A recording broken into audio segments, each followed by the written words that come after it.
Mula sa palasyo, Straight from the palace. two of the most trusted DDS voices have joined forces. Para ihatid sa inyo ang mga kwento sa likod ng balita. Unhampered, unadulterated, exclusive, behind the scene. Exclusive behind the scenes. Programang para sa masa. Ang DDS Podcast. Isang magandang araw po sa ating lahat. Ako po si Mocha Uson at welcome po sa paboritong Sunday radio program ng bayan, ang Digong Diaries Special Podcast, kung saan iisa-isahin natin ang tunay na kwento sa likod ng mga balita. Direct from the source mismo, tungkol sa mga huling nagaganap sa opisina ng ating minamahal na Pangulong Rodrigo Roa Duterte. Isang malugod na pagbati rin po sa ating mga ka-DDS sa abroad, lalo na po ang ating mga OFWs. Hello po sa ating lahat. At maraming salamat po sa inyong patuloy na pagsusubaybay sa atin dito sa ating DDS Podcast. Kami po ay napapanood ngayon sa Presidential Communications Facebook page at naririnig sa Radyo Pilipinas 738 AM station. At noong nakaraang Biyernes nga po ay ginunita natin ang ikaunang taong anibersaryo ni Tatay Digong sa kanyang panunungkulan bilang ama ng bayan. Nakita naman natin na walang araw na nagdaan na hindi inilaan ni Tatay Digong para sa taong bayan. At mawala man siya sa mata ng kamera, hindi natin alam, nagtatrabaho pala siya ng tahimik. Walang media, walang fanfare, walang palakpakan, ganyan ka-humble at kasipag ang ating Pangulo. Kaya ngayon naman, balikan natin ang pinagkaabalahan ni Tatay Digong nitong nagdaang linggo matapos ang kanyang first year in office. Ito ang Duterte on Duty. Ito ang Duterte on Duty, ulat sa ginagawa ng Presidente. June 29, Huwebes, nakidalamhati si Pangulong Rodrigo Roa Duterte sa pamilya ng napatay na pulis na si SPO1 Nino Moreno.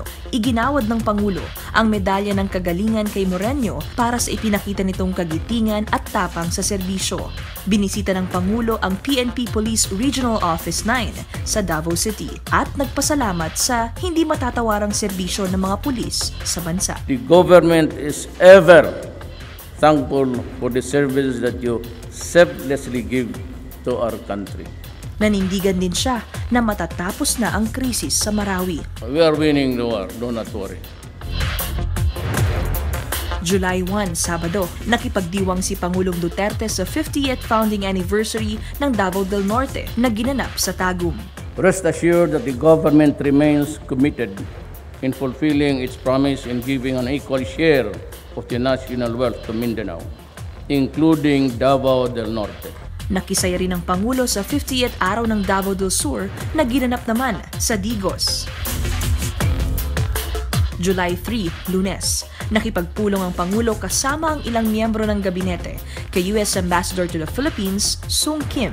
Tinanggap ng Pangulo sa Malacanang ang ilang local government officials ng Isabela City, Basilan. Pinangunahan ni Pangulo ang 16th Cabinet meeting na ginanap sa Aguinaldo State Dining Room sa Malacanang. July 4, Martes, nakidalamhati ang Pangulo kay Dexter Carlos Sr. na ulilang ama at asawa ng mga biktima ng Bulacan Massacre noong June 27, 2017. Binigyan niya ito ng financial assistance, cellphone at pabahay mula sa NHA. Nangako rin ang Pangulo ng hustisya para sa pamilya. Our number one duty is really to protect and defend the Filipino people. One that malaking impact na sa amin. Kaya itong apat, lima. Kaya ako pumunta dito. And there will be justice. Dumalo ang Pangulo sa 70th anniversary ng Philippine Air Force at pinuri ito sa pakikiisa sa pamahalaan sa pagsugpo sa terorismo at kriminalidad. Philippine Air Force is also playing a crucial role in an effort to retake Marawi City from the clutches of the ISIS-inspired terrorists. July 5, Miyerkules, Pinuri at pinasalamatan ni Pangulo ang mga sundalo ng 1002nd Brigade ng Philippine Army sa Sarangani Province. Dumalo ang Pangulo sa 64th araw ng Hagonoy sa Davao del Sur. Binigyang diin ng Pangulo na kailangan ng itigil ng mga komunista at ng gobyerno ang pagbabanta sa isa't isa. No, every time I see a dead soldier, a dead NPA, sakit ko kay puro na Pilipino. And we are fighting an issue as a matter of principle. Ito ang Duterte on Duty. Abangan sa susunod na linggo ang mga gagawin ng Pangulo. Dito po sa ating programa, muli tayong nag-imbita ng ilan sa mga butihin nating mga public servants para i-update tayo sa iba't ibang programa at proyekto ng pamahalaan. Nitong nakaraang June 21, inilunsad sa Quezon City ang Rehabinasyon, isang malawakang kampanya ng pamahalaan laban sa illegal drugs. Ano ba itong Rehabinasyon? Mula sa Philippine Drug Enforcement Agency, ating kasama ngayon si Derek Arnold Carrion, Director of PIDEA's Preventive Education and Community Involvement Service at Public Information Chief. Hello po Sir, Director Derek. Magandang umaga po sa ngalan ni Director General Isidro S. La Peña. Magandang umaga po sa inyo. At kasama rin natin ngayon si Assistant Secretary Ramon Cualoping III, ang Permanent Representative ng Presidential Communications Operations Office sa Interagency Committee on Illegal Drugs o ang ICAD. Hi, Asek mo. Hi, Asek mo ka. Mayong buntag, mayong hapon, mayong adlaw sa inyong tanan. Yan, good morning po sa ating lahat. So, simulan na po nating i-discuss itong Rehabinasyon. Ano ba itong ICAD? Ano po ba itong ICAD o yung tinatawag nating Interagency Committee on Illegal Drugs? Yes, ma'am. Yes, Sir the ICAD is, ito po yung interagency nga. So now composed of 39 members so far. Ito po itinatag sa pamamagitan ng Executive Order number 15 na pinirma nating mahal na Pangulo nitong March 2017. At ang pakay po ng ICAD ay pagsama-samahin po lahat ng efforts, especially sa implementation ng mga programa laban sa illegal na droga. So, ang sabi nga po dyan, ang function ng ICAD is to unify, synchronize, and integrate all matters or all efforts ng iba't ibang aspects po ng anti-drug campaign. Mm-hmm. Ano po ba ang responsibilities ng pagiging chair ng PIDEA ng tinatawag nitong ICAD? Opo, si Director General Isidro S. La Peña ay siya rin pong concurrent na chairman ng Interagency Committee on Against Illegal Drugs. At ang kanya pong pinaka-function ay para mapangasiwaan yung iba't ibang aspekto po nito, which incorporates enforcement, justice, advocacy, and of course, rehabilitation and reintegration. Yan po yung 4 na cluster ng ating ICAD. Para kumbaga ang approach po natin sa pagbigay ng solusyon o sa ating suliranin sa illegal na droga ay whole of nation and whole of government approach. Okay. At dito pumapasok yung 3 components. Ano po? Yung real numbers. Yan. Yes, sikat na sikat po yan. Very aware po ang ating mga kababayan dyan. So meron po tayo nung #real numbers, #real solutions, at meron yung #real stories. Yung #real numbers, syempre po kasama po yung PNP dito sa ICAD. Yes, Tama po ba? Opo. At ano naman po ang role ng PNP dito sa ICAD? Yung PNP po kasi being a main partner sa law enforcement o sa pagpapatupad ng Republic Act 9165 o ang batas laban sa illegal na droga, sila po yung pinagmumulan ng mga figures natin on the field, lalong-lalo na po sa anti-drug operations. Gayon na rin po yung mga sumusuko sa pamamagitan ng Oplan Tukhang o yung program Tukhang Revisited nila, and yung sa pagpapatupad po nila ng double barrel reloaded, yung kanilang panibagong anti-drug campaign. Dahil kung magugunita po natin, nasuspindi, Sir Ma'am, yung panandalian, yung anti-drug operations ng PNP nung Enero. And then ibinalik po ito na kumbaga strengthened, revitalized, pinaganda, mas improved. And of course, still with the under the supervision of the Philippine Drug Enforcement Agency, dahil po ang PIDEA ang lead anti-drug agency. So lahat po ng datos natin, pinagsasama-sama natin yung mula sa PNP, mula sa Department of Health, mula sa DILG, and sa lahat po ng ibang ahensya na nagko-contribute para maibuo po natin itong real numbers na sinimulan natin noong May 2. Oo. So sabi po ninyo, di ba, nahinto yung Oplan Tokhang. Yes, Ngayon ma'am. naibalik na po siya. Yes, ma'am. Ano nga po yung bagong pangalan nito? Tokhang Revisited. In other words, ang ginawa po ng PNP, napakaganda po. Parang pelikula. Opo. Ang ginawa, para kasi nagkaroon nga ng evolution itong Yes, kampanya dahil oo. nakikita po natin mga kababayan na natututo ang PNP sa kanilang pagpapatupad on the ground. Dahil nga, although nag-ooperate din ang PIDEA, pero dahil mas konti ho kami, we do high-impact operations and versus high-value targets. Samantala yung mga street-level operations, karamihan po dyan talaga. Pulis ang makikita nyo. Although makikita nyo rin ang PIDEA ngayon dahil nagtatag na rin kami ng provincial offices, pero mas marami pa rin po yun sa pulis. And so when they called it Oplan Tokhang Revisited, ang plano po nila, Sir Ma'am, ay ayusin yung record ng mga sumuko na ngayon ay mahigit 1.3 million na. And ang habol po nila rito is mabuo yung biographic profile. In other words, gusto nila hindi lang po pangalan, ngunit yan ay may muka, may profile, alam natin kanyang petsa ng pagkakapanganakan, saan nakatira, sino-sino ang magulang, kamag-anak, ano ang tunay na kondisyon niya, siya ba'y may trabaho o wala, may kailangan ba siyang special na intervention dahil baka sa tagal ng paggamit ng droga ay mayroon ng ibang karamdaman sa katawan o kaya ay may problema sa pag-iisip. Lahat po yan kinukumpleto. Yeah. Sir Derek, dahil Opo, nga sa social media, Opo. ay marami pa rin nagsusumbong na sa kanilang mga barangay daw, ay marami pa rin mga nagtutulak ng droga. Opo. So sa agency, sa ICAD, paano po sila makakatulong po dun sa mga nagsusumbong? Well, primary po dyan dapat ipagbigay alam nila sa mga otoridad. Maaaring yan po kung hindi sa barangay, sa mismong pulis na malapit sa kanila. Sir, may tanong daw, paano kung mismo yung barangay captain daw? Excuse me. Medyo. Totoo yan, may problema din tayo dahil 20,104 barangays nga po ang recorded na drug affected. So kung gusto po nila, tayo may inatag tayo na yung tinatawag na PIDEA hotlines. Okay, sir. Pwedeng diretso po rito kayo, o sila, mga kababayan natin, mag-text for the 3 networks. Nandito po kayo, ma'am, baka gusto nyo pong tingnan. Eto po. Ayan, ihahayaan kong kayo na po ang magsabi. We have Globe, Smart, and Sun po, ma'am. Ayan, pwede po natin i-flash ito. Yes, ma'am. Siyempre po, anonymous, protektado yes, naman po yes. yung kanilang katauhan po. Ayan Opo. po.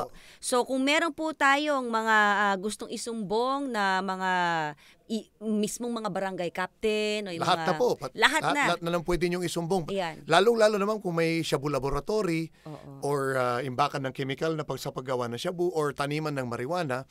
Ayan po yung mga malalaking high-impact operations, sir, ma'am. May kaakibat po yan na reward under Operation Private Eye. Okay. Ang pinakamababang reward ay kalahating milyon kung maliit na shabu laboratory. Kung medium scale shabu laboratory, 1.5 million. And kung large scale, 2 milyon. Ganun ba? Ganun po kalaki ang reward. Pwede na ba ako mag-text ngayon? Pwede ma'am. Pwede. Pero sa kasalukuyang setup po, dahil kayo po yung opisyal ng gobyerno. Ay, walang ganun. Exempted. Hindi pwede. Mabuti pa, ma'am, yung informant yung sa barangay ninyo. Maghanap tayo ng informant na pwedeng humarap. Ay kasi yung informant, tatanggapin po nila yung kanilang reward, cold cash. Kagaya ng sa anniversary Ay, naalala nyo, sir, ng anniversary. sa kung nyo. nandun po kayo, Meron. Ng Nakatanggap PIDEA ng anniversary, cash ma'am. talaga. Nag-award po kami ng PIDEA anniversary noong June 14. Cold cash, nakatakip ang mukha nung tumanggap, tinanggap nung isa, 600,000 plus. May 1 million yan. Then yung dalawa, tig 2 milyon. At kitang-kita po yun. Ayan. Pinakita nila yung pera, pwede na silang magbagong buhay sa ibang lugar. Hindi sila, unang-una, kapag nag-report po kayo, hindi nyo kailangan bigyan yung buong pangalan nyo. Oo.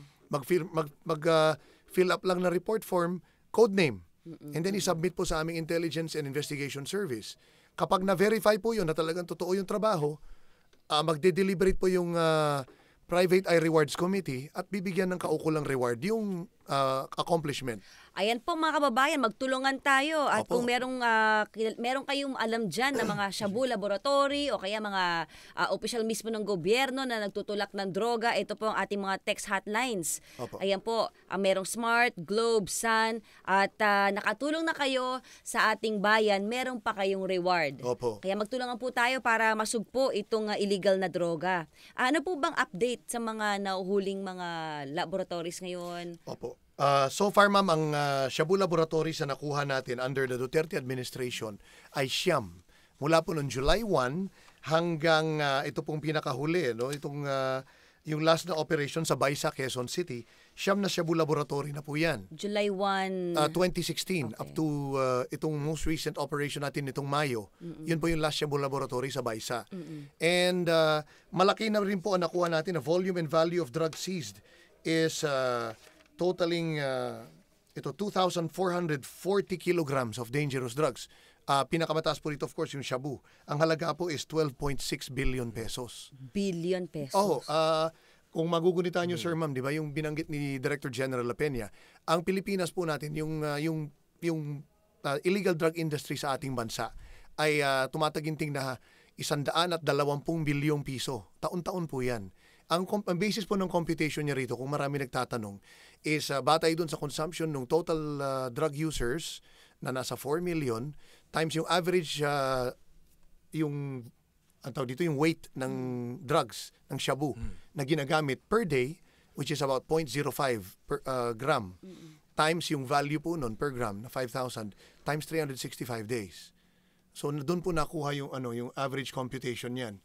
And doon nyo makikita na at least about 10% of the total drug industry so far, yung total value, has been taken away from the market. Sir Derek, gaano ba kalala ang problema natin dito sa illegal na droga, lalo na yung Shabu na yan? Ang ating po problema sa illegal na droga ay nagmumula sa transnational drug groups na primarily tatlo po.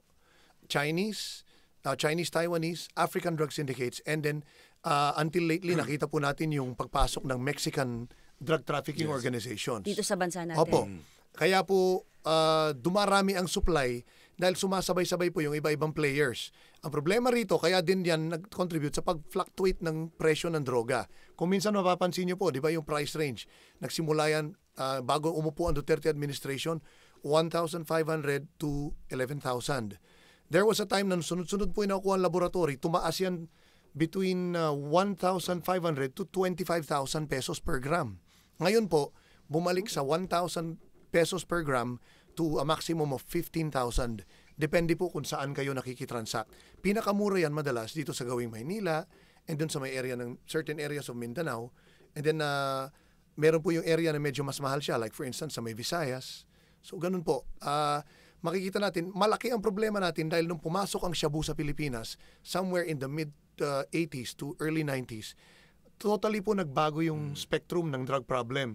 Samantalang nung 1972, under the old drug law, RA 6425, puro marijuana lang po kadalasan ng problema. Ngayon, bukod sa marijuana, pumasok ang Shabu, which is highly addictive, highly destructive, talaga nakasira ng buhay, nakasira ng utak, nakakasira ng tao, ng pamilya, ng sambayanan. So talagang ito po, kailangan nating maapula both yung supply and yung demand. Kaya sabi po ni Director General La Peña, hindi po pwede, Sir Ma'am, na puro operation lang tayo. Kailangan po rito, kaya nga naitatag yung ICAD, dahil habang nag-ooperate po tayo para tanggalin yung supply, dapat matanggal din yung mga tumatangkilik.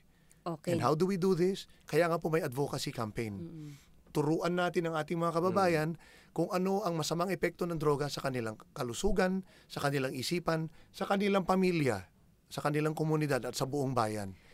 So dito po mapasok yung mula sa real numbers ay yung Yes, ma'am. hashtag real solutions. Yes, ma'am. Na it has to be a whole-of-nation approach. Hindi po pwede na puro huli lang, pero hindi nawawala yung tumatangkilik. Dahil ang totoo po rito, basic economics nga po ito eh. Habang may tumatangkilik, habang may gustong bumili ng droga, yung sindikato, magpaparating po yan. Ako po, na-deploy ako bilang regional director sa Cagayan Valley, sa Region 2. Mahigit 1 taon po yon. Doon ko nakita na bukod doon sa nakuhang Shabu Laboratory doon noong 2015, mayat maya dahil marami pong mga probinsya na malapit sa dalampasigan. Dito po bumabagsak yung malalaking volume ng illegal na droga. Bago po ako umalis doon last year, 180 kilo ng Shabu ang na-recover namin sa isang lote, bakanting lote na tabi ng isang beach resort.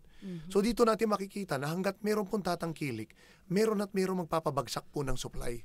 Kasi gusto nilang punan yung supply, yung mga demand para sa mga gustong bumili. Okay. Kaya yan po, importante rito, dalawang bagay po. Supply reduction, tanggalin ang Shabu Laboratory, ang bagsakan, ang pagkalat sa kalsada, pero tanggalin din, demand reduction, tanggalin ang mga bumibili o tumatangkilik. ASEC Mon. So paano natin tatanggalin yung ano yung mga programa nitong ICAD? Sige, ganito kasi yung ICAD, yung 5 pillars niya of action. Actually, kagaya ng binanggit kanina ni Director Carion, 5 pillars of action yon. Doon naka-base lahat ng programa ng entire ICAD. So ang una is supply reduction. Pangalawa, syempre, demand reduction. Pangatlo, alternative development. Kasi may iba nawala ng hanap buhay, may iba na apektado dahil sa mga operations ng PIDEA, ng PNP.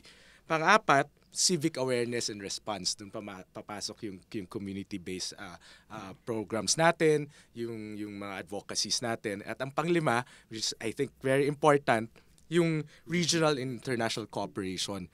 Because karamihan ng droga na napupunta sa bansa ay galing sa labas. So we need the cooperation ng ibang bansa. Kasi ito yung transnational crimes. Dito pumapasok yung transnational crimes. So dahil doon, nagbuo ang ICAD ng rehabilitasyon. Ang rehabilitasyon ang magiging unified, parang umbrella ng lahat ng kampanya ng Duterte administration against drugs. Kagaya ng sinabi ni Pangulong Duterte lagi, nung pag-upo niya, nung campaign, akala niya konti lang yung problema sa droga. Yung pala, narco-state na tayo. Narco-state, mga mismong mga mayor, senador, ang involved sa illegal drugs. So napakalaki. And then nung nangyari yung Tokhang, yun ang naging baseline natin. Nagulat tayo, biglang nagkaroon ng walang ibang bansa sa buong mundo na nagkaroon ng 1 million surrenderers. Tayo lang sa buong mundo. So yun yung real numbers natin. Ilan yung operations natin, ilan yung ganyan. So yan yung naging baseline. So dahil nalaman natin ganito kalaki, yung magnitude ng problem, napakalaki, gumawa ang gobyerno natin ng paraan. So ito yung tinatawag nating real solutions. So nandito yung rehab and reintegration ng DOH at DSWD. Kasi karamihan ng mga nag-surrender sa atin, hindi naman kailangan ng medical intervention talaga or actual rehab. I think less than, I'm not sure about the exact number now, but I think majority, 80%, 90%, community-based rehab lang ang kailangan. So, dun papasok ngayon yung DSWD natin, yung DOH natin. So, meron tayong mga actual programs na ginagawa. Ilalabas natin yan in the next 2 weeks, 3 weeks. Sa July 21 ho, may malaki tayong launch kasama si Pangulong Duterte. So yan ho yung Friday bago mag-SONA. Ilalahado natin sa publiko ang parang national program natin kung paano natin aayusin yung bansang to. So rehabilitation, we will rehabilitate the nation. Okay, salamat ASEC Mon. Sir Derek, may tanong po dito, halimbawa meron silang kaibigan o kamag-anak na gusto nilang tulungan, ipasok sa rehabilitation center. Ano yung unang-unang hakbang? Ito, kaya nga po, importante rito na yung barangay ay meron na yung voluntary or compulsory rehabilitation desk para doon po mismo dudulog yung mga residente ng kanilang komunidad na gustong mag-avail ng rehabilitation. And ito nga po, yung nabanggit nyo kanina, hindi ito necessarily na yung magulang lang dala yung anak. Kasi kung minsan reverse yung paradigm At naranasan ko na rin po yan sa aking tanggapan. May dumarating, sir, tulungan nyo nga ako. Bakit po may paparehab ako? Sino? Nanay ko po. Sabi ko, baliktad na. So, pwede po yun mangyari. Ngayon, ang pinaka-importante po dyan is first, ilapit sa rehabilitation desk sa community. Kung wala naman po, maaari silang dumulog sa pinakamalapit na tanggapan ng pulis o ng PIDEA. Diyan po tutulungan kayo ng ating yung public assistance desk upang ilapit ito sa DOH accredited na physician na sila pong mag-a-assess kung ano yung degree or level ng dependence ng tao. Kasi nga po tatlo yan. Mild, moderate, and severe. Kapag napatunayan po na mild yung kanyang drug dependence or drug use, pwede siya sa community-based. Kapag moderate naman, magiging outpatient na siya. Kapag severe, yan, ipapasok siya sa 6 to 9 months rehabilitation. And ito po yung nangangailangan ng court order. So kapag yan po nangyari at talagang kakailanganin ng full rehabilitation na inpatient, idadaan po yan sa ating DDB accredited or yung representative to file the petition in court. But in the meantime, yun din pong authorized sa representative ng DDB can file a temporary petition for confinement sa isang rehabilitation facility. At habang tumatakbo, yung pagproseso ng court order ng pasyente. Kasi nga po, ang habol natin dito, tulungan yung nalulong o yung gumagamit ng Sir droga. Derek, paano kung kapuspalad po yung biktima ng droga, ibig sabihin yung sumuko at gusto magbago, paano po yung pambayad nila sa rehabilitation? Meron po yung mga government facilities. Kaya nga po tinatag yung katulad sa Palayan City, sa Nueva Ecija. And ang narinig ko po meron pang mga dagdag na susuportahan ng PAGCOR. Kahapon kasama ko sila naging panauhin sa isang programa. Mukhang may mga itatatag pandagdag sa iba't ibang locations po in Visayas and Mindanao. Okay. So, yun po upang maibigay talaga ang gusto ng ating mahal na Pangulo ilapit talaga dahil yung dito makikita yung twofold na campaign niya. Ang nakikita lang kasi madalas ng tao yung tapang. Nakakalimutan po nila na kasama rito yung malasakit na hanggat maaari gagamutin at kumbaga bibigyan natin ng kaukulang intervention yung taong nalulong. Ang madalas lang po kasi ang problema rito yung mainstream media, ang palagi lang nila nakikita yung operations natin. Kami at ang pulis, ang AFP and NBI. Ang pinakamalungkot dito, natutuon lang nila palagi dun sa law enforcement operations and yung sa may namamatay on either side. Nakakalimutan po nila na yung kampanya ay meron din yung malasakit. Yes. In fact, di po ba nagbigay nga po si Pangulong Duterte ng 1 billion pesos sa DSWD para panggamot dito sa ating mga drug surrenderers para sa kanilang mga pangailangan. Tama po ba? Opo, at yan po yung nakapaloob doon sa kanilang programang Yakap Bayan. Yakap Bayan. Na ipinapatupad din po nila at mukhang magkakaroon din tayo ng mga steps towards launching it talaga nationwide po. Na may mga pagpupulong po ngayon. Mukhang si Asikmon, si Sir Mon, tutulong din dito eventually. So Asikmon, July 21, July 21. yung abangan natin na grand launching ng rehabilitasyon. Tayo sa PCOO, kasama ang PIDEA, ang buong ICAD, DILG, DOH, DSWD, at ang Office of the President. Gagawin natin ang lahat para malaman ng mundo ano ba talagang totoong sitwasyon dito sa Pilipinas. Kasi personally, I think naging unfair kay President Duterte. Lahat ng accusations, mga fake numbers na nilalabas ng ating mga kaibigan. Ngayon tayo sa PCO, gagawin natin ang tama ngayon. Itatama natin yung mga maling balita. Tama. Kasi napakaraming ginagawa ng gobyerno sa napakalaking problema na to. So ngayon, kagaya ng lagi namin sinasabi during our meetings, it is time to tell the world about the real situation. Hence, real numbers, real solutions, and real stories. So kasama sa programa natin, magpapakita tayo ng mga totoong muka, tunay na tao, mga biktima ng droga, may iba na naputulan ng paa dahil sinaksak ng mga adik. Papakita tayo ng pamilya na nakaahon na sa problema ng droga. Magpapakita tayo ng kwento ng mga police na injure or na baril dahil sa mga drug operations. Magpapakita tayo ng mga tao na nakapag-rehab na dahil sa programa ng gobyerno. Yan po ang real stories. So Sir Derek, since kayo nakakita ng mga operations, sinabi niyo 12 billion pesos na ang na-seize ng mga halagang drugs. Sa tingin niyo kung hindi tinutukan ng Duterte administration ang problema sa illegal na droga, ano pong mangyayari sa bansa natin? Nabanggit na nga po yan ng ating mahal na Pangulo at sinasang-ayunan din ni Director General Isidro La Peña na mabuti na lamang po at napagtuunan talaga ng pansin itong problema sa illegal na droga dahil otherwise papunta na tayo na magiging narco state nga na kung saan yung pera mula dito sa illegal drug industry ay pumapasok na sa iba't ibang sektor hanggang pati sa pamahalaan. Kasi nakita nyo naman po yung kung nanonood kayo ng Netflix, yung nangyaring ginawa ni Ginoong Pablo Escobar sa Colombia. He can buy anyone. Nabili niya na ang kahit sino. At ano yung palagi niya sinasabi dati noon kapag kakausapin niya isang opisyal ng gobyerno o kaya pulis. Plata, plomo. Mamili ka. Do you want silver o lead? Anong gusto mo? Pilak o bala? Pilak o tingga? Aantayin pa po ba natin na ang bansa ay maging ganun? Ako po gusto ko sana magsalita na pang-11 taon ko na po ito bilang isang kawani sa PIDEA na italaga bilang lead agency sa kampanya laban sa illegal na droga. Bago po rito ako ay naninilbihan bilang broadcaster at sinubaybayan ko yung kampanya laban sa illegal na droga. Kung gugunitain ko po mula nung naitatag yung unang batas sa illegal na droga, kaedad ko, 1972. Hindi 45 taon na po mula nung naitatag yung unang batas sa droga. Ano nangyari sa bansa natin? yan nga po yung sinabi ko, nag-evolve ang problema. At nung pumasok yung shabu, lumala ang problema. Hindi naman po natin tinatanggal yung mga naging kontribusyon ng mga nakaraan, lalo na nung nagsimula kay dating Pangulong Gloria Macapagal Arroyo na itatag ang PIDEA, meron naman po mga naging accomplishments. Ngunit yung tunay na anyo ng problema natin, ito po may sumuko na may gitsang milyon. And then, ito na yung lumabas yung mga impormasyon na involved ang mga ganito at gano'n. Politiko, may mga uniformadong tao, matataas na tao. Nakakatakot nga po talaga. Nagpapasalamat po kami.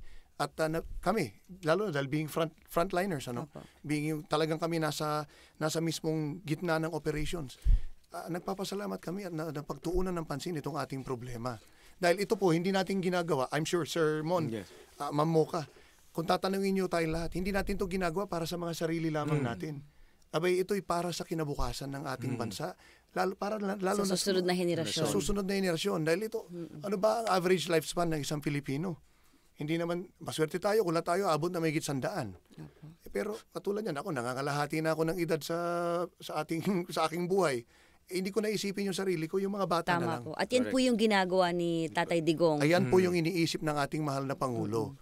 Ayan po. So, maraming salamat po. At bago po tayo magpaalam, ito po yung ating mga text hotlines. Kung meron kayong gustong isumbong na mga drug laboratories, yung mga shabu laboratories at mga pusher, kahit pa ito yung mga barangay captain, ito po ang text hotlines natin sa Smart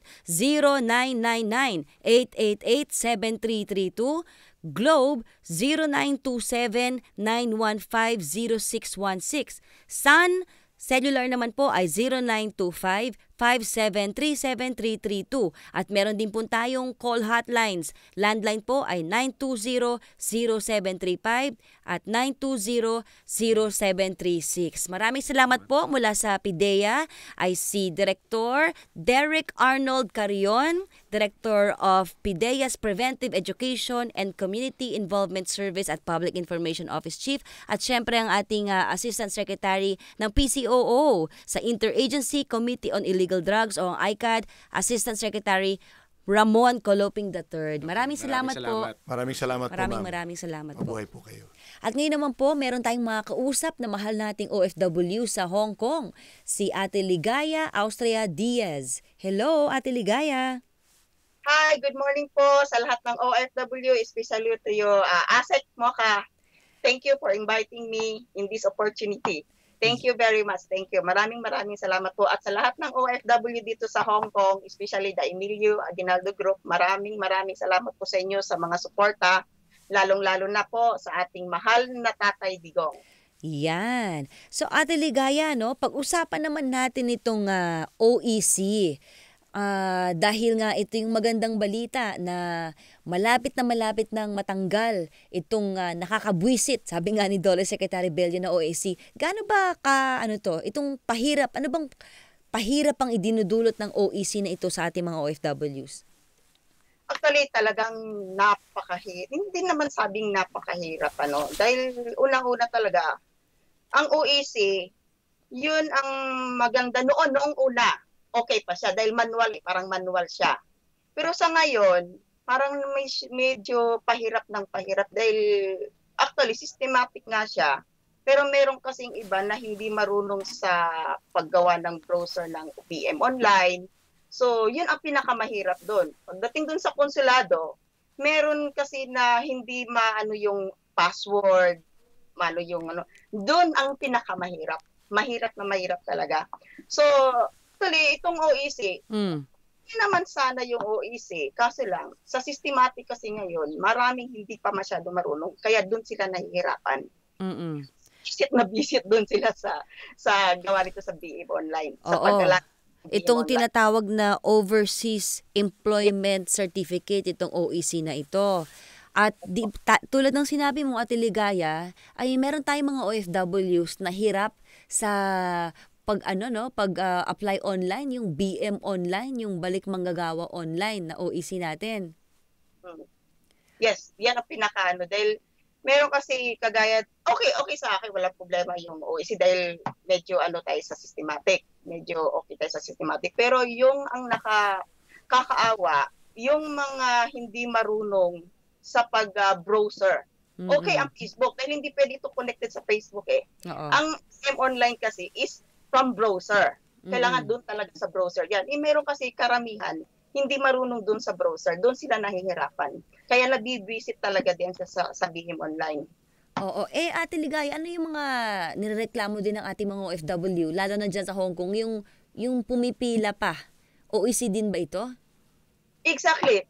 Pila ng pila hanggang ngayon, pila pa rin ng pila, gawa din sa OEC.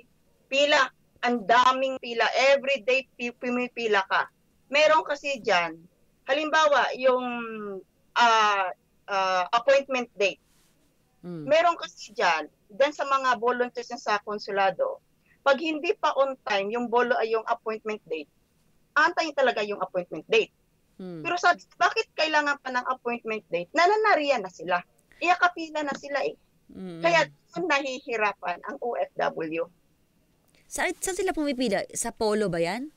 Sa Polo po sila. Sa Polo.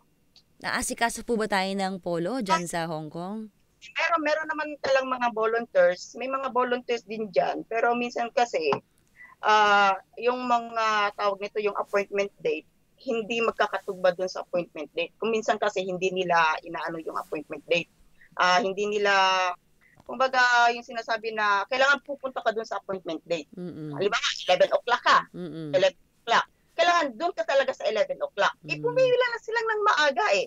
Maagang-maaga, ang dami nga nagre-reklamo sa akin. Sabi ko, okay, ganun talaga yan. Pipila ka talaga. Kailangan, punta ka dyan, 11 o'clock, exactly 11 o'clock. Pag alas 2 pa yung time mo, alas 2 ka talaga pupunta. So, yun ang problema dyan, dahil nakapila na nga, bakit hindi pa mabibigyan ng OEC? Kaya doon sila, dahil ang iba kasi dito sa mga domestic helper, tax lang eh. Kung minsan, bit-bit pa nga yung iba ng bata. Nung isang araw, nung isang elastic, may nagreklamo sa akin. Nagbit-bit pa siya ng alaga daw niya. Hindi pa rin daw siya nakakuha daw ng OEC. Meron din isang kaibigan din. Nakapila na kasi ng maaga, 8 o'clock. Sabi niya, ay 11 o'clock ka pa sir. Sabi niya, pwede ka pang tawag nito, kumain ba, ganito. Nakapila na nga yung tao. Nakapila na nga. Yun sila nabibisit sa pila eh.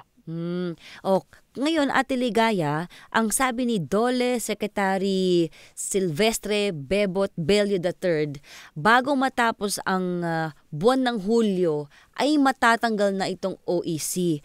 Ano ang reaksyon mo at ng ating mga OFW sa magandang balita na ito na mawawala na itong OEC? Sa totoo lang, 110% tuwang-tuwa ang OFW niyan pag nawawala yung OEC na yan. Halimbawa, talaga yung ID, nandun na lahat eh. Yung SSS, yun ang pagkakaalam ko, yun nandun ang SSS, yung PhilHealth. Yan ang pinaka-very convenient sa amin. Dahil mapapalitan na yung OEC ng tinatawag nating IDOL o Dole ID para sa ating mga OFWs. Yeah. Oo. Iyon na nga ang pinakamaganda dyan. So, ngayon, maraming nagtatanong sa akin din kung paano mag-a-apply. Yun ang tanong dyan. Dahil wala pa na, hindi pa naman nalalunch dyan. Tama. So, hindi pa namin ma-i-update kung ano talaga dahil nandyan sa Pilipinas yung dating. Kailangan malalaman din nila. At in behalf of our OFW around the world, kailangan malalaman din kung paano ang sistema niyan. Oo. Ang una pa lang nating nakalap na impormasyon ay bago matapos ang Hulyo, ay mawawala na yung OEC at mapapalitan ng Dole ID para sa ating mga OFW. Pangalawa daw po, ito ay makukuha sa POEA. Pangatlo, wala daw bayad dito, ito ay libre. Ate Ligaya, abangan nyo na lang po yung mga update sa OEC at mensahe sa ating mga OFW. Sa lahat ng mga OFW, ito na inaantay natin na Dole, napapalit ng OEC natin. Kaya nagpapasalamat po tayo dito kay Tatay Digong at saka kay Secretary Bello. Yun lang po. Maraming salamat. Ayan po si Ate Ligaya, ang ating mahal na OFW from Hong Kong. Ayan. Salamat po.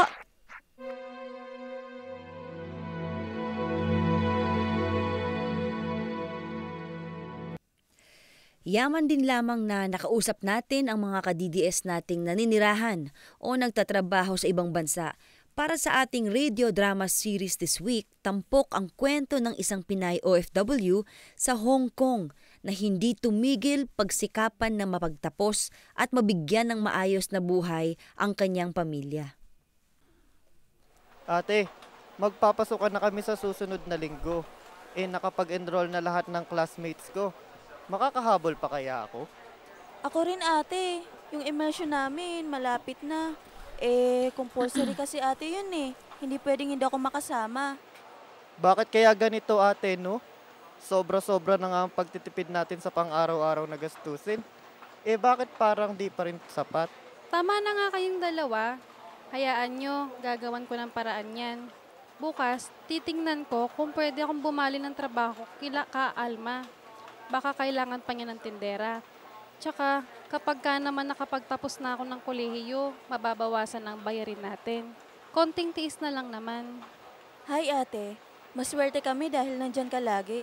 Sobra-sobra na yung sakripisyo mo sa amin. Salamat ate ha. Babawi rin kami kapag kami naman yung nakapagtapos. Ano ba yan? Ang dadrama ninyo? Nilamon na rin ba ng K-drama? Joke lang ate, pero seryoso. Maraming thank you sa'yo. Nako, kayong dalawa talaga. Number 1 sa pambobola. Si Judilyn ang panganay sa 3 magkakapatid. Matagal na silang iniwan ng kanilang tatay noong bata pa lamang sila. Kaya napilitang mamasukan bilang domestic helper ang nanay nila sa Hong Kong. At mula noon, si Judilyn na ang nagtayong nanay sa kanyang mga kapatid. Ngunit sa kabila ng pagsisikap ni Judilyn na makatulong sa pag-aaral ng kanyang mga kapatid, hindi pa rin sapat ang kita niya. Hanggang sa isang tawag ang kanyang natanggap mula sa kanyang ina na nagtatrabaho sa Hong Kong. Isang tawag na magbabago sa takbo ng buhay nila Judilyn. Hello? Ma, kamusta? Napatawag ka. Okay naman ako dito. Mga kapatid mo dyan, kamusta? Okay lang naman po sila, ma. Ito, napagkakasya naman po yung pinapadala niyong pera. Kaya lang po minsan, hindi maiwasang mapasobra po dahil sa biglaang gastos sa school. Pero sinisikap pa rin po naming makapagtipid, ma. Anak, ito nga medyo may malaki akong problema ngayon. Pero ginagawan ko pa rin naman ang paraan. Baka hindi ako makapagpadala sa inyo ngayong buwan. Hindi magandang kalagayan ko ngayon dito sa Hong Kong. Bakit? Anong nangyari, ma? Okay lang po kayo? Madalas kasing nag-aaway yung mag-asawang amo ko ngayon. Minsan malapit na magkasakitan. Sa harap pa mismo ng mga anak nila. Ayun, pati tuloy kaming mga kasambahay, kinikipit nila sa sweldo. Ganun po ba, ma? Buti naman hindi kayo sinasaktan. Kaso po, paano po yan, ma? Paano po ang sweldo nyo? Sa totoo lang, anak, hindi ko pa alam. Pasensya ka na, anak, ha? Pero sa ngayon sana, kailangan ko ng tulong mo. Ang naiisip ko na lang, pasamahin ka na dito sa akin sa Hong Kong.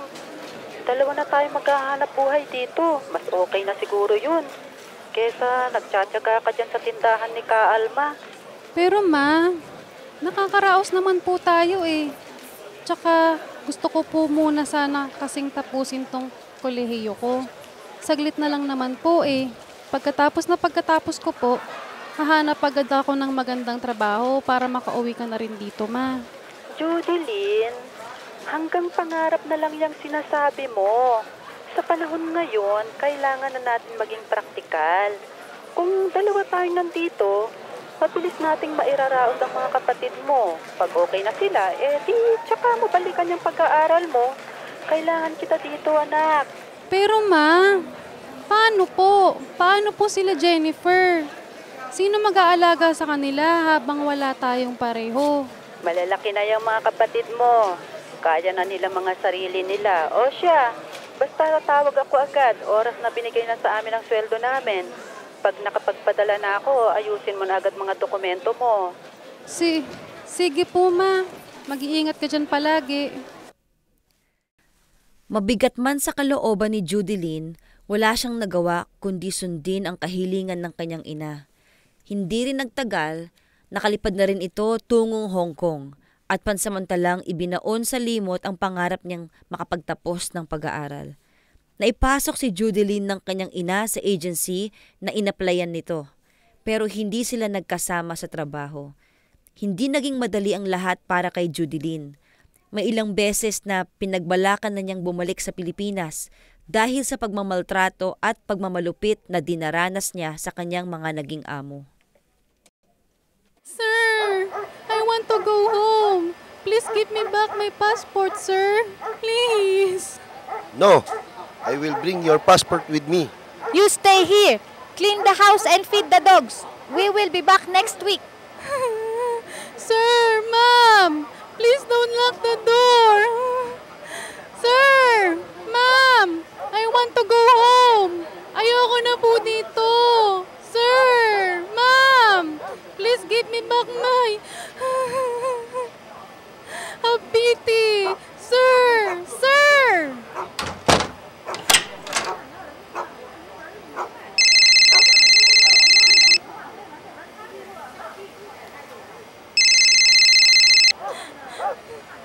Hello? Oh, Judeline. Kumusta ka naman dyan, anak? Mama! Ma, ayoko na po dito. Gusto ko na pong umuwi. Tulungan niyo po ako. Anak, konting tiis lang muna. Isipin mo na lang kung anong buhay ang haharapin mo kapag umuwi ka sa atin. Hanggat kaya mo pang magtiis, kayanin mo muna. Ma! Hindi ko na po talaga kaya. Sinasaktan nila ako dito. Hindi nila ako pinapakain. Tinatrato nila akong hayop. Hindi ko na po talaga kaya dito. Mas gugustuhin ko pang umuwi ng Pilipinas at magdildil doon ng asin kaysa manatili dito nang walang kasiguraduhan kung magigising pa ako ng buhay. Anak, patawarin mo ako pero kayanin mo. Malalagpasan mo rin yan. Sundin mo lang palagi ang gusto nila at magiging okay din ang lahat. Basta, tatawag-tawag ako sa'yo pag may oras. Isang linggo, nawala ang mga amo ni Judeline. Walang iniwang pagkain at nakalak ang pinto. Araw-gabi niyang iniisip ang payo ng ina pero mas lalong nananaig ang kagustuhang takasan ng kanyang mga amo. Psst! Judeline! Uy! Ito ako sa bintana. Oh, Mia! Napadalaw ka. Ano? Kamusta ka? Akala namin kung napano ka na. Ito, nilak ako ng amo ko sa makalawa pambalik nila. Alam mo, gusto ko na talagang umalis dito eh. Wala lang talaga akong lakas ng loob kasi syempre, hindi naman to Pilipinas na kapag lumayas ka, may pupuntahan ka. Kapag umalis ako dito, hindi ko alam kung saan ako pupulutin. Diba? Sinabi ko naman sa'yo, talagang swertihan lang dito sa abroad. Kapag swinerte kang mapunta sa mababait na employer, edi maganda. Pero kung gaya ng mga amo mong walang awa, wala kang ibang pwedeng gawin kundi manalangin na lang. Alam ko naman yun. Iniisip ko yung mga kapatid ko. Buti kung habang minamaltrato nila ako dito, binabayaran nila ako. Kaso hindi. 3 buwan na akong hindi nakakapagpadala sa kanila. Ni tawag, hindi ko magawa kasi sobrang higpit nila. Ganun talaga. Isang malaking sapalaran talaga dito sa Hong Kong. Isipin mo na lang, hindi lang ikaw ang nakakaranas ng ganyan. Hindi natin alam, baka nga may mas malala pa eh. Alam mo, di ako sigurado kung may mas lalala pa sa kalagayan ko ngayon. Tanging dasal ko na lang, magising pa ako kinabukasan. Buti nga ikaw, natapat ka sa mabait na amo. Hindi ba pwedeng mamasukan na lang ako sa inyo? Oo, mabait kasi hindi niya ako pinagmamalupitan. Pero pag may utos siya, sinusunod ko lang lahat. Bawal umangal. Tsaka alam naming sobrang stricto nun. Hindi yun basta-basta papayag. Pasensya ka na, Judeline, ha? Pero mukhang malabong makapasok ka sa amin. Ganun ba? Naku, paano na pala ako ngayon? Litong-lito na talaga ako. Di ba sabi mo tinago nila yung passport mo? Oo, pero alam ko kung saan nila tinago yun. At madali lang naman yun. Ang mahalaga, makaalis ako dito sa bahay na to hanggat kaya ko pa. So ano nang plano mo? Tatakas ka na nga? Hindi ko pa alam, Mia. Pero ano mang mangyari sa akin, mababalitaan mo na lang yun. Ano ka ba, Judilyn? Baliw ka talaga. Tigilan mo na nga yan. Tiisin mo na lang muna. Magiging okay din ang lahat. Teka, nasabi mo na ba tong problema mo sa nanay mo? Oo, alam na niya. Ganon din ang sinasabi niya sa akin. Magtiis. Walang katapusang pagtitiis. Basta bahala na. O sige, pero pag-isipan mong mabuti yan, Judilyn. Labag din sa batas yung gagawin mo. Basta, magdasal ka lang palagi. Matatapos din lahat ng problema mo. Dumating na nga ang araw ng pagbabalik ng mga amo niya. Sa puntong ito, buo na ang plano niyang takasan ang pamilyang Cheng. Kaya ng gabing yun, habang mahimbing na natutulog ang amo niya, dahan-dahan niyang tinungo ang kwarto ng mga amo para kunin ang pasaporte kahit hanggang leeg ang nararamdamang kaba nito. Ayoko na. Kailangan ko ng takasan ng impyernong ito. Kailangan ko na makuha ang passport ko.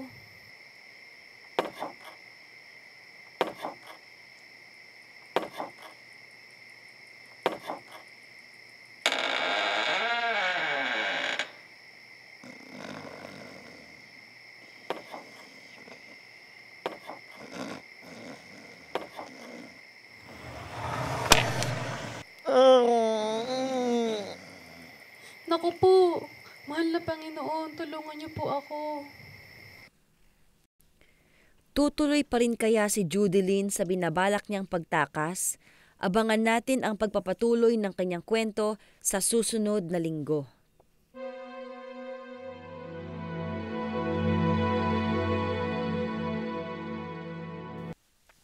At hanggang dito na lang po muna tayo mga ka-DDS. Abangan niyo po kami ulit sa susunod na linggo.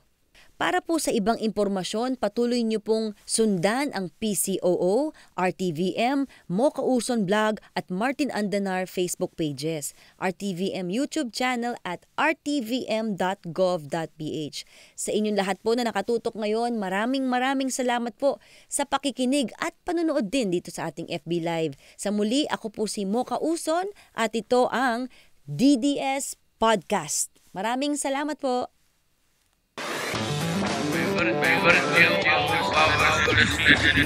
Mula sa palasyo, Straight from the palace. two of the most trusted DDS voices have joined forces. Para ihatid sa inyo ang mga kwento sa likod ng balita. Unhampered, unadulterated, exclusive, behind the scene. Exclusive behind the scenes. Programang para sa masa.